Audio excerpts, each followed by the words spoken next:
It seems like everyone has caught the round dial smartwatch bug this second half of the year. Huawei's gone in, Motorola's been there for a while, and now Samsung has plunged into the round dial smartwatch game. This is the Gear S2, the same thing we looked at a month ago at IFA 2015, but now it's available for you to buy. It comes in two variants, the normal S2 and the S2 Classic. The S2 is now available starting at $299, and the Classic will be available for an extra $50. Inside the box, you are presented with the Gear S2, this one in the dark gray color. The watch itself is constructed out of 316L brushed stainless steel, which should prove to conceal way more scratches than that Apple product that also uses 316L stainless steel. Also in the box is the magnetic charger, which looks a lot like Moto's charger for the 360, a micro USB cable, a wall wart, an extra strap, and finally some documentation. For design and size, Samsung's Gear S2 definitely falls in the smallest and least noticeable category. The Gear S2 in this particular color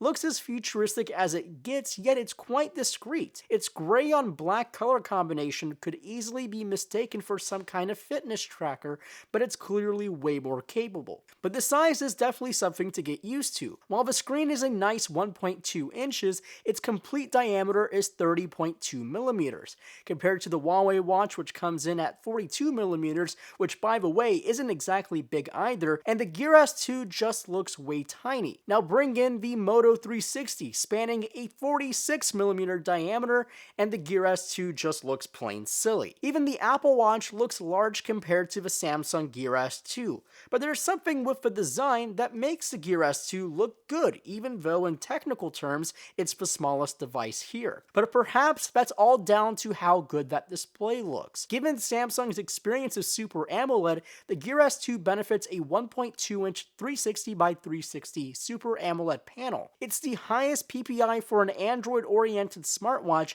at 302 PPI, a number that matches the 42mm Apple Watch's PPI. Internal hardware is also really good. It's running Samsung's own Exynos 3250 chipset, 4GB of internal storage, and half a gig of RAM. But the thing with these Samsung wearables is it doesn't run your typical Android Wear software. This one is running Tizen, just like the other wearables from Samsung, though things are actually really responsive this year. That's mainly due to the hardware internally, but there's also one big thing that makes the software way more interactive. Samsung has added a new physical interface called the rotating bezel, something that has been around on real watches for nearly a century.